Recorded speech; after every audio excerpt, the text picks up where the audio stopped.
Welcome back to Two Doctors Homestead. My name's Daniel, and this is 30 Days of Preparedness 2025. I want to thank Michelle at Big Valley Living for inviting us to the collaboration. There's a big collaboration going on. Maybe you're already watching the videos. If not, you're missing out. Check out Big Valley Living. Check out hashtag 30 Days of Preparedness 2025. A lot of great videos, a whole month of videos. We appreciate being invited to the collaboration. We're super excited to jump in, make some videos. Keep saying I'm going to make more videos, and I just get busy. Life is so busy right now for us. It's unbelievable. But I want to get in. I want to get in the collaboration. This inspires me, right? Committed to make some more videos. So we're going to make some videos. We're going to talk about preparedness. My name's Daniel. I'm a second generation prepper, which means I grew up. My dad was a prepper. He was a survivalist back in the day. He still is, still alive, still prepping, right? So I just grew up with it. To me, it was just normal. It wasn't something that I was inspired by Y2K or September 11th or whatever it was.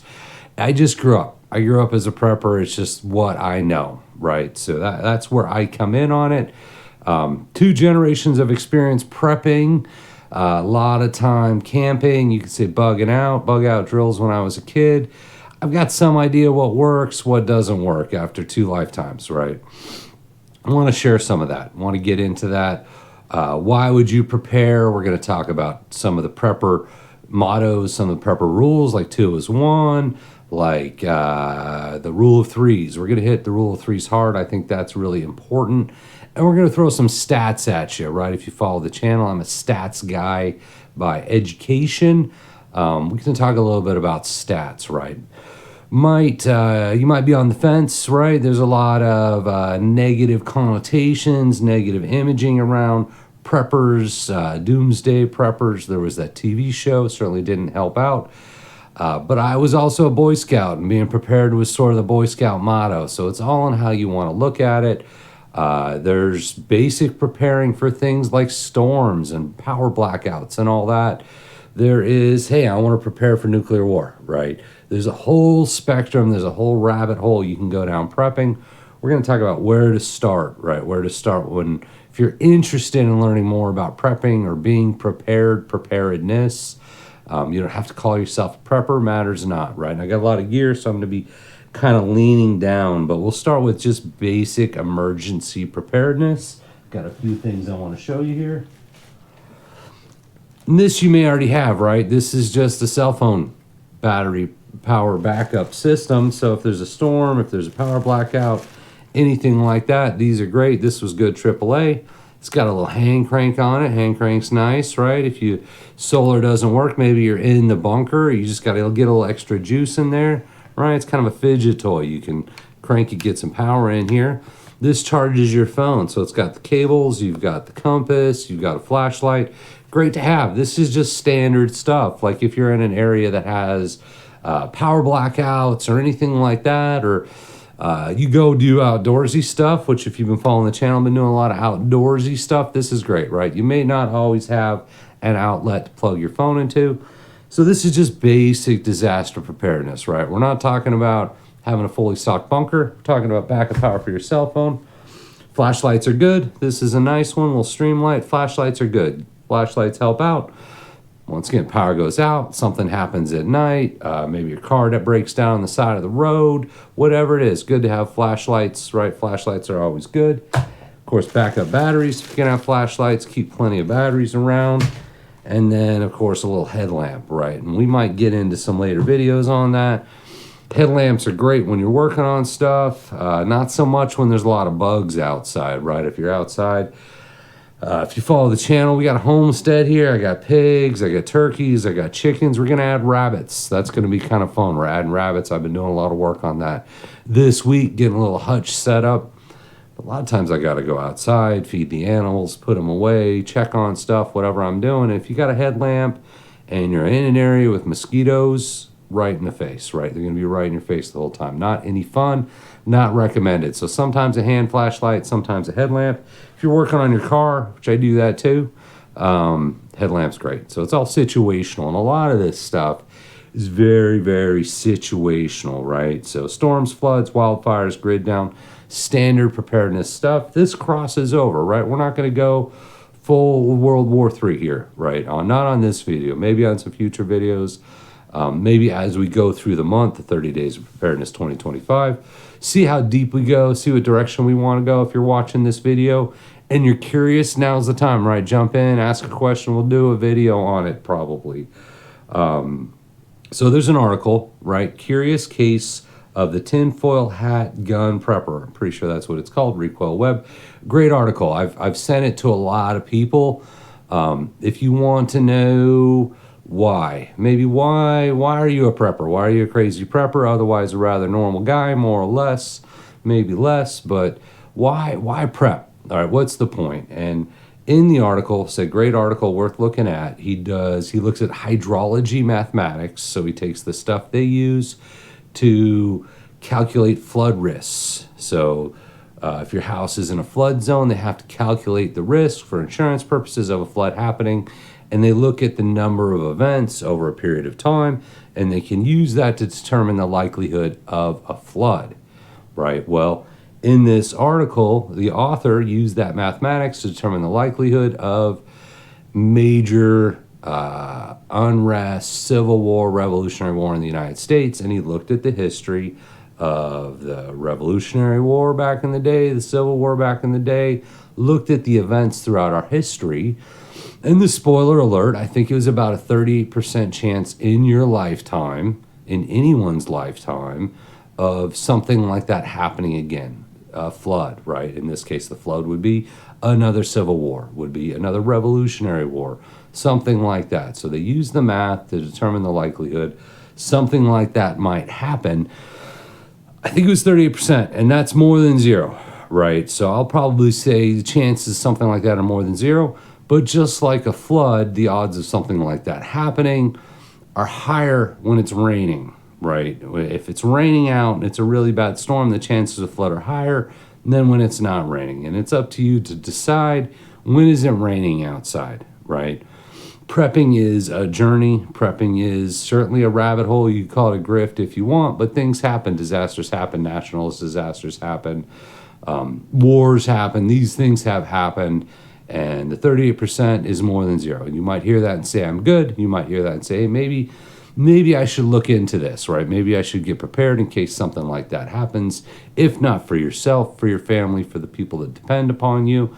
When we talk about things like long-term food storage, which we might do a video on, I've got a list. I've got about 15 ideas in my head, and I think we got three or four videos we're going to do. So we'll see, right? See how that goes.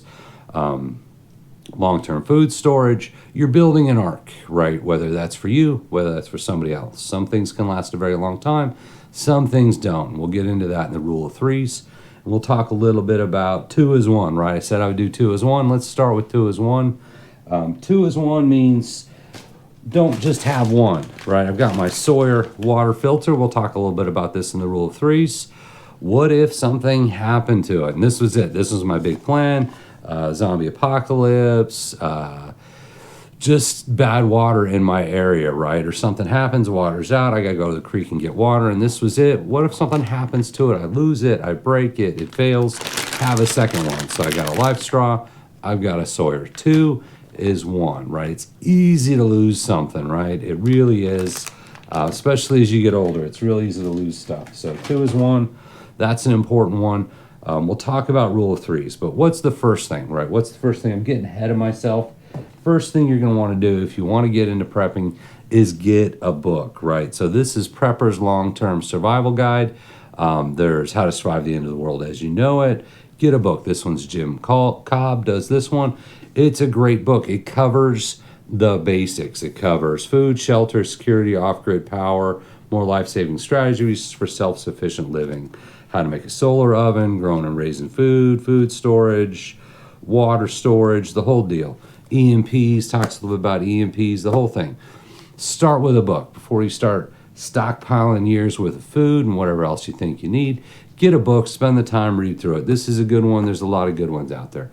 I'm going to throw a couple other books at you. That's not the point of this video. Fiction, why not? You can learn from fiction that inspires the imagination 1 second after William Forsyne. The point of this book was to serve as a warning, right? The author believed that our power grid was at risk, still is at risk, vulnerable to EMP attack. So he wrote this book series as a warning, hoping to call to action that our government would actually invest money in the grid to make it more EMP safe. I don't know that they have, but he did the book series. So if you want to get an idea, just an idea what life might be like after an EMP, he doesn't hold any punches 1 second after. Right, good book. Those are good places to start. You know, I like books. I'm going to throw a couple books at you here really quick. Then we'll move on to some other things. Prepper Water, Survival Bible, right? Books to me are skills, right? You read the book, you learn the skills, you practice what's in it. Skills versus stuff. When you're talking about prepping, there's skills, there's stuff, both very important. You got a book, right? You can get the book, you can read the book, you can learn the skills. Maybe you need less stuff. Survival Medicine Handbook, Essential Guide from when there's not help on the way. Another great book, worth checking out. A lot of stuff in here, a lot of good ideas in here. Joseph Alton, Amy Alton, good book, right? Worth checking out. You don't know what you might need to have to do. Prepping with Rice and Beans cookbook, and that's one thing when we talk about long-term food storage pantry. Get stuff you're going to eat, and we'll talk a little bit about that on the rule of threes. Rotate your pantry. Don't just leave it till it rots out, but think about how you're going to prepare the stuff if the power was out or something like that. If you've got 300 pounds of rice stashed away, how are you going to prep it? It's going to get really boring. Prepping with Rice and Beans, not a bad idea. Nuclear war survival skills. I have shown this book before. I made a lot of videos around this book. Crescent Kearney, great book. You can get this one for free online. If you're going all the way to World War III and you're not worried about storm preparation, you want to go deep in the World War III, Russian nuclear weapons, whatever it is, great book. I mean, this goes all the way through it, how to make your own radiation detectors, the whole deal, how to make bomb shelters. It's all in here. Great book. So I think you can get that one for free online. Bushcraft Essentials, David Kattenberry. He's actually got his own YouTube channel. I've checked out some of the videos. Cool guy. We're going to talk about the C's, right? You got 5 C's here. You got 5 survival priorities, 5 C's of survivability, 5 C's of sustainability, 5 B's of self-aid. You hear people say the 5 C's, the 10 C's. They're in this book. Now, did he come up with that? I'm not sure, but they lay it all out. We might do a separate video on that, talk about the C's. We're going to hit the rule of threes here in a second. So I want to get the books out. Number one, first thing you do if you want to dig into it, get one of those intro to prepping books. A lot of great information in the book. It's going to cover a wide variety of topics. Kind of get your mind around it, right? You don't want to just jump in. I mean, you can certainly do it. Jump in and just start buying stuff. So in terms of prioritizing, we talked about 2 as 1, and any of these 2 as 1 applies to everything, right? Which was kind of funny because there was a different intro to prepping book that I was looking for. This is Prepper's Long-Term Survival Guide. It's a good book. There's How to Survive the End of the World as You Know It. I think I gave it away, right? I give away a lot of stuff. I give away a lot of prepper books. I give away stuff all the time. I couldn't find it. I'm like, I probably gave it away. 2 as 1. I'm like, wait, I'm trying to make this video. I already gave away the book. That one's a good book too, right? They're both good books. I still had one, gave one away. 2 as 1.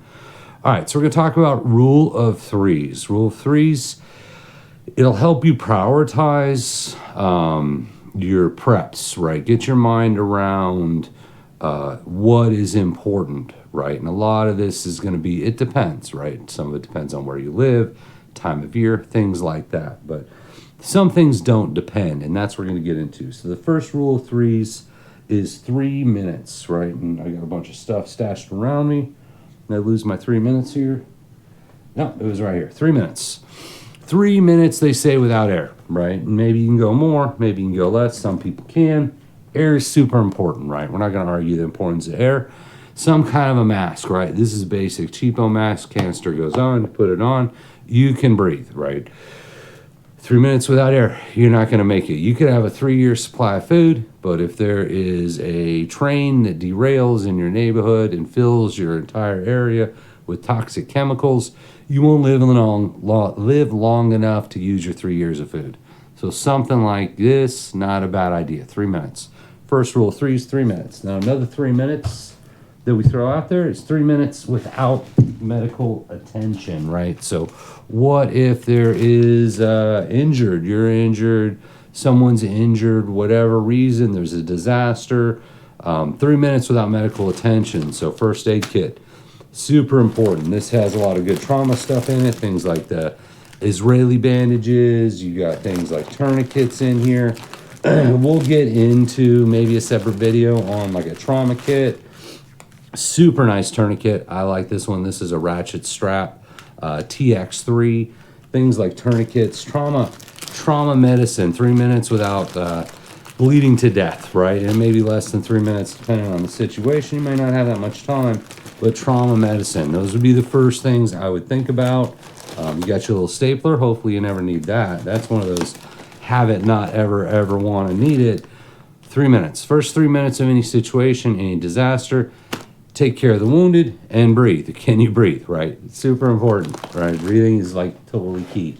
All right, so after 3 minutes, we go to 3 hours, right?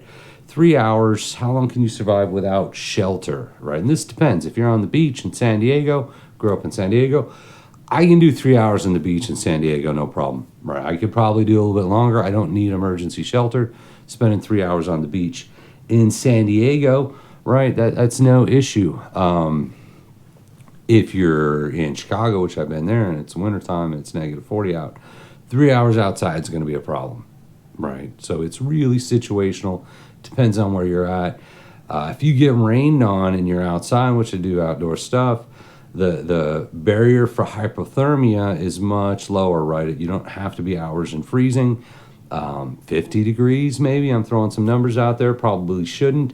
But you can look it up. So hypothermia can hit you pretty quick if you're wet, right? But emergency shelter. So I'm kind of lingering on that. You can start something simple. Emergency poncho, emergency blanket. Keep you dry, keep you warm. Just basic, right? You get these for a couple bucks each. I've quoted prices before. Someone said, hey, you can't get it for that. And I sent them a link. But this could be shelter, right? 3 hours. You've got a poncho, keeps you dry. You got an emergency blanket, keeps you wet. You can step it up from there. Things like sleeping bags, right? Sleeping bags will keep you warm. Think about grid down, wintertime. If you live anywhere that's cold, sleeping bag's not a bad idea. You may have a ton of blankets and you're good. Think about a sleeping bag. Portable, easy, not super expensive. You can get expensive ones. You don't necessarily have to. When you're talking about emergency shelter, even just a tarp, right? Tarp will keep you dry, keep your stuff dry, fix a hole in the roof, whatever you need to do, cover your equipment. Tents are good. You can have a full camping setup. That's cool. You do you. Not telling you not to. So 3 minutes without air, 3 minutes medical attention, 3 hours shelter. Now the next one we hit is 3 days. 3 days, you're gonna need water, right? So something like this, just took it out. We were out in the field opening day, 7 gallons. So they say the recommendation is a gallon per person per day. That's pretty minimal, right? You'd be surprised how many gallons of water you use brushing your teeth if you leave the water on. But a gallon per person per day, keep you alive. Keep you alive, super important. This holds 7 gallons, so this would be 1 week worth of water for one person. Got it at Walmart, Aqua Tainer, right, container. Super cool. You just set it like that, water pours out. I've used it before, it's great. Couple other options for water, right? This is a triple tree stainless single wall, so you could boil water in it. So you get your water, even if it's not clean, you can actually put it in the fire because it's a single wall. You can't do that with double walls. Probably gonna blow up on you, right? Not a good idea. Single wall, you can do it. Certainly water filters, showed that. You got the Sawyer. I like the squeeze bottle idea. This you just drink right out of the creek, or maybe a bucket or a glass of dirty water. You gotta have water. You need water to survive. You need clean water to survive. You're not gonna get very far, live very long without water. So that's 3 days, right? We did 3 minutes, we did 3 hours, we did 3 days. 3 minutes air and water, 3 hours shelter, 3 days water. So the last one I want to hit on is food, 3 weeks. Now maybe you can go 3 weeks without food, maybe you could do 4. It's the rule of threes, right? So we're going to call it 3 weeks. So a lot of options for food, for long-term food storage. If you're going for the longest long-term food storage, something like freeze-dried, It's expensive. Honestly, it's expensive to buy a freeze dryer. It's expensive to buy freeze dried food. This is sort of the peak, right? You're talking 30 plus year shelf life, maintains your nutritional benefits. It's best by 2053. You got your lasagna, right? It's an option. I'm not going to tell you how to live your life. Certainly, if you have the funding, having some freeze dried is not a bad idea. Once again, you put it away for 30 years. Incidentally, if you take rice, beans, those kind of things, you put them in Mylar bags with oxygen absorbers, store them. They can also last 20, 30 years and cost significantly less, about $1, $2 a meal, versus I don't even know how much these are anymore. When I got this, it was expensive, and it's probably more expensive now. But we're going to keep talking about food. We're at 3 weeks. MREs, also an option. We got a couple cases of cheap MREs at local farm supply store, so they're out there, cheap ones. Check the dates. I mean, they don't necessarily last forever. People are going to say they are, and that's cool. I'm not going to argue that. Check the dates. Think about MREs as an option. Expensive. Some people don't like the flavor, right? Some people do not like eating MREs. I think it depends on how many MREs you've had to eat in your life. Certainly an option, right? This is long term, 5 years, 10 years. Really depends. These are X MREs, so they're supposed to be extended life MREs. They can last a long time. It's a meal. It's basically ready to go. Kind of adjust, add water. And we talked about preparation. How are you going to prepare your food? These are cool. Sauce ration bars. These are ready to go. 9 servings, 400 calories. It's just a bar, right? You bust it open, eat the bars. They last for years. Some of these I've eaten. I haven't opened every single brand I've ever bought, but they don't taste that bad, and that's really easy emergency food. I'm not going to talk about price because that changes so much. Something like that, right? Could be a day's worth of food right there. Obviously, canned goods. Canned goods are easy. Everyone knows canned goods. This is your Keystone all-natural beef. You open the can, you eat your canned goods, right? You can eat it right out of the can. Canned goods do not last forever, right?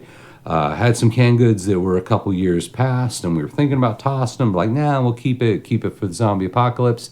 They ruptured, right? And I have a little video of it. I wasn't going to post it because it's pretty gross, but they actually ruptured. Crap was coming out. So canned goods do not last forever. I don't care what anybody says. Is it possible for a canned good to last a very long time? Well, there was a thing where they found a canned good that had been like 100 years old. They opened it up, and it was still technically edible. There was no bacteria or anything like that. Would it taste good? Does it have nutritional value? Are they all going to last 100 years? I'm going no on most of that. They do have a shelf life. They can probably last past the shelf life. That's up to you. You do you. Talking about food, dude, you want Pop-Tarts? Do Pop-Tarts, right? We're not trying to tell you how to live your life. Those are areas to think about, right? 3 weeks, you need food. Don't just go big on food. You need water, right? You need water, you need medicine, you need shelter, you need to be able to breathe. So that was the rule of threes. We hit 2 as 1. Want to share some information on prepping, and so we got some more videos. I've got a list. I'm not sure exactly which ones I'm going to jump in on, but once again, this is 30 Days Preparedness, Big Valley Living. There is going to be a giveaway, right? There'll be a live giveaway Tuesday, September 30th, 3 p.m. Pacific time at Big Valley Living, and there'll be more information on her channel. So check it out. She's got a great channel, great person, known her for years now. I didn't realize it until I sat down and thought about it. Like, this is years, known her for years now. Check them out. Check out the other channels, the other videos in the 30 Days of Preparedness. So that's all we got right now. Got a lot of other stuff I'll come back in on later. If you've got ideas for videos, let me know. Generally, for the giveaway, you have to leave a comment. So what they're going to do is they're going to pick a video, and then they're going to look through the comments. So if you want to have a chance, don't win anything in the video, in the giveaway, leave a video. Watch this video, leave a comment. Watch all the videos, leave comments, and the more videos you watch, the more comments you leave, the better your odds of winning something in the giveaway. I'm not sure what the giveaway is at this point. We'll check it out, right? She probably has it on her channel. We'll get some more information on that if we find out what it is. So that's all I have today. As always, thank you for watching, and we appreciate you.